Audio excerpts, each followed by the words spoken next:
Coverage of the 2011 Combine Performance Clinic is brought to you by Canola Watch. Free, unbiased, timely, and research-focused.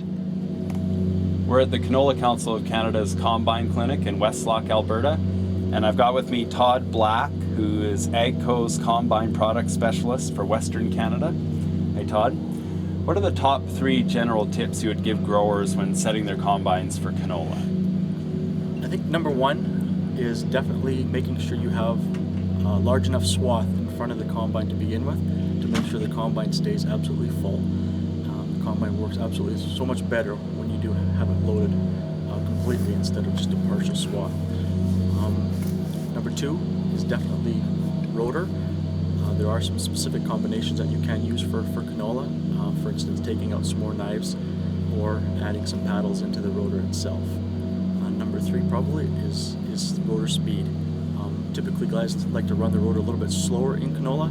With the Massey combine I tend to like to run it a little bit faster, more around the 850, 900 mark. So those would be my 3 top choices. Okay, so when it comes out of the separating area, or the threshing area into the separating area, and then dropping down into the sieves, are there particular issues going on there that you'd like to see adjusted for canola? For canola, definitely you want your top sieve not open all the way, probably 3/4 of the way open.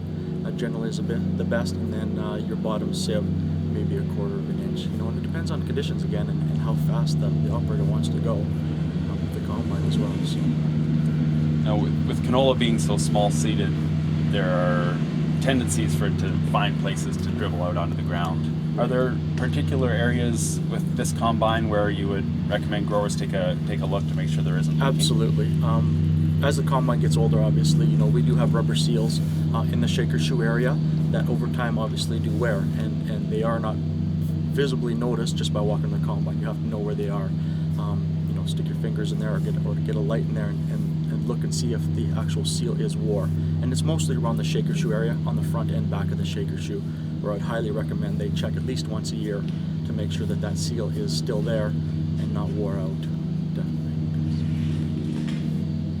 What should growers be doing now in July in anticipation of harvest to make sure their machines are running at top shape? Great, yeah. I wish more guys would do this, is have a mechanic check it over.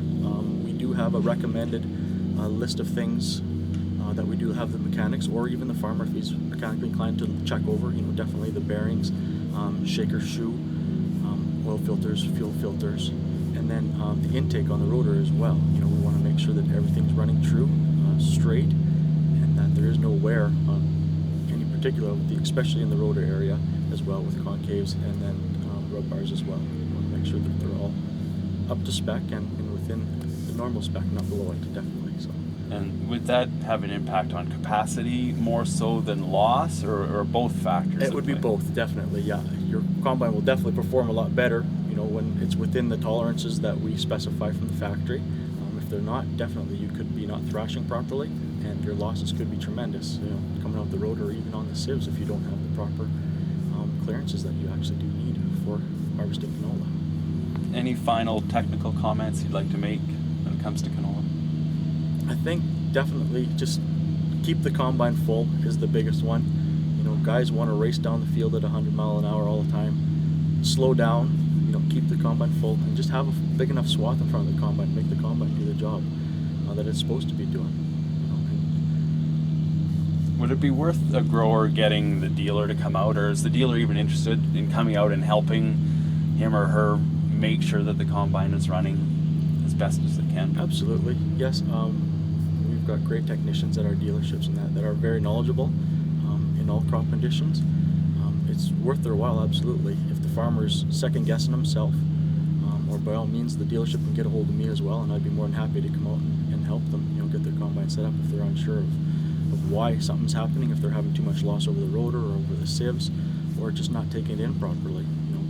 We're all trained with that. We're all from Western Canada. We've been into the conditions that we're accustomed to here in Western Canada, which are different than in lots of other places. So we're well trained in canola. So there are some definite tweaks and tricks that we can try that may work in certain areas that don't work in other areas. But there's it does work. And that's the one good thing that I always tell my customers when they're having a frustrated day and can't get it to work. It's just fine-tuning, and it will work. Thanks, Todd. Thank you. This is Todd Black, AGCO Combine Specialist for Western Canada.